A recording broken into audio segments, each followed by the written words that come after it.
Le SNSP-PEPAD, c'est une organisation syndicale qui existe depuis 1975 et qui est composée de toutes les composantes de la sécurité civile française qui œuvrent en France, dans les territoires ultramarins, je l'ai dit, mais aussi à l'Europe, sur les thématiques de santé et de sécurité au travail. Et pour nous, la toxicité des fumées d'incendie, c'est un des éléments aujourd'hui qui, dans la santé et la qualité de vie en service, dans la santé et la qualité de vie au travail, fait partie des éléments qui doivent faire l'objet de l'évaluation des risques professionnels. Et moi, mon métier, c'est conseiller de prévention dans un groupement hygiène et sécurité. Aujourd'hui, les comités d'hygiène et de sécurité des conditions de travail qui sont obligatoires dans les SDIS, et on a encore cette chance-là d'avoir des représentants des personnels dans ces CHSCT qui existent toujours dans les SDIS, font un travail d'alerte et de prise de conscience de la problématique de toxicité des fumées d'incendie. Et même si au niveau national on a réellement pris conscience de la réalité de la toxicité et des risques liés pour les sapeurs-pompiers à l'issue du rapport de la CNRACL sur lequel on a travaillé, et je remercie encore Christian Lambeille qui doit être pas très loin d'avoir représenté le SNSP-PEPAD au cours de ces travaux. On a réellement pris conscience des risques liés à la toxicité des fumées avec ce rapport, mais dans bon nombre de départements, il existait déjà un certain nombre de procédures pour entretenir les tenues d'incendie. Je prends le cas par exemple dans mon département, parce que je suis originaire du Pas-de-Calais, on avait mis en place depuis 2007 des machines industrielles avec des produits lessiviels adaptés et des protocoles de nettoyage qui permettent à tous les sapeurs-pompiers du département de pouvoir bénéficier du lavage de leur tenue. Même si on n'était pas tout à fait conscient de l'impact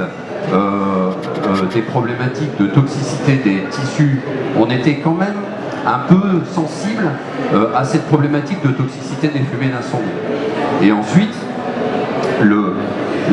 à l'issue du rapport de la CNRACL de mars 2017, la Direction Générale de la Sécurité Civile en France a pris un peu les choses en main et s'est lancé avec un certain nombre de groupes de travail auxquels on participe dans l'écriture de documents, donc des guides de doctrine opérationnelle qui permettent d'inscrire des démarches de protocole, des démarches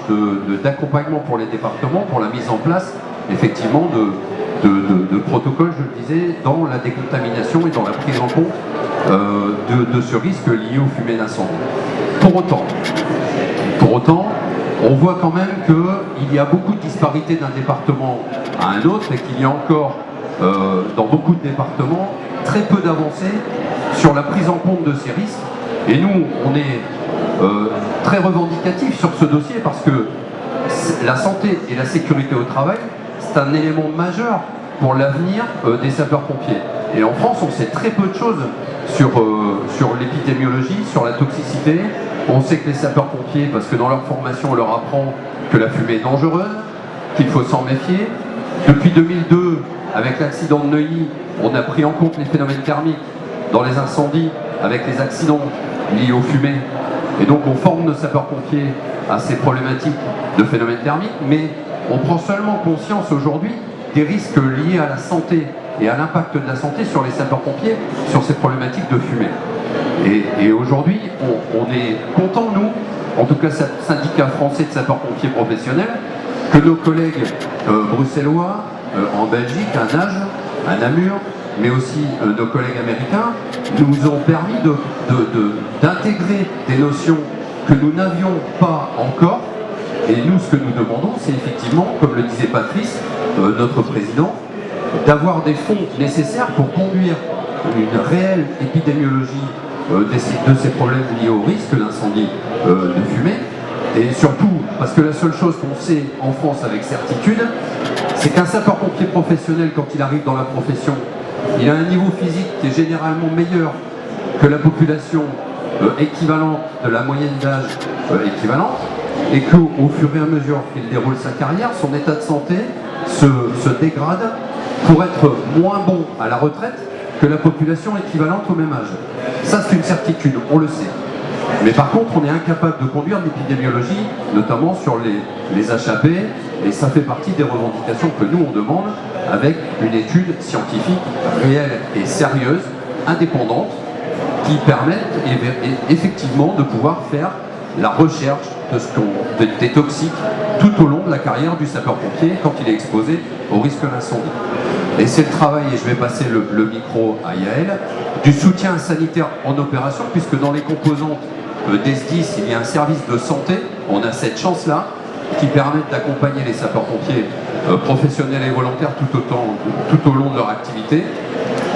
Et donc je vais passer le micro à Yael, qui va vous expliquer l'intérêt d'intervention du soutien sanitaire en opération dans les revendications qui sont les nôtres sur le terrain. Merci.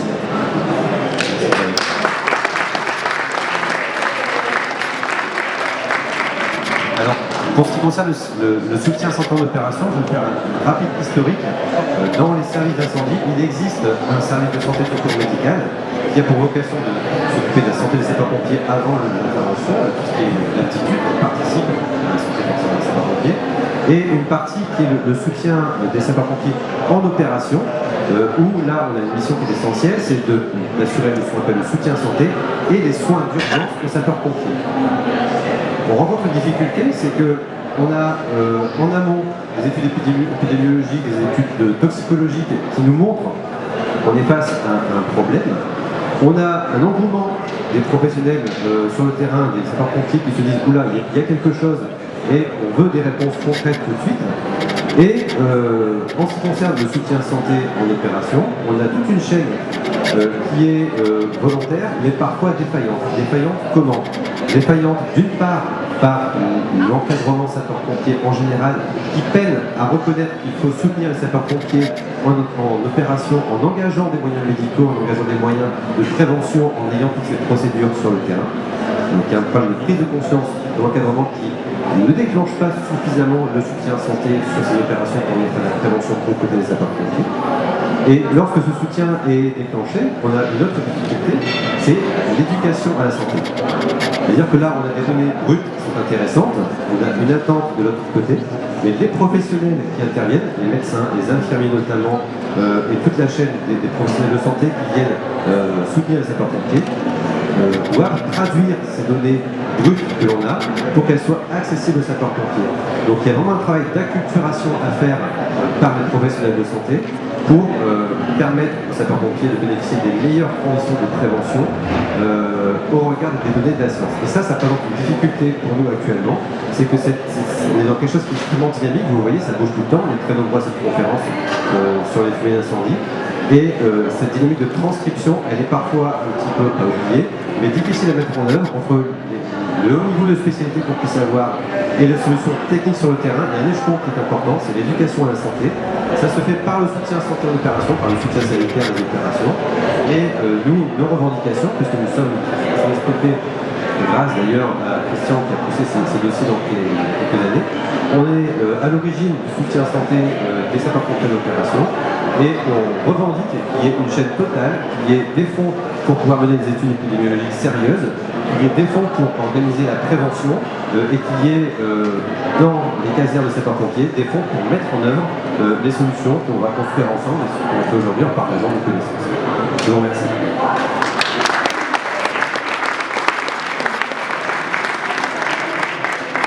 Si vous avez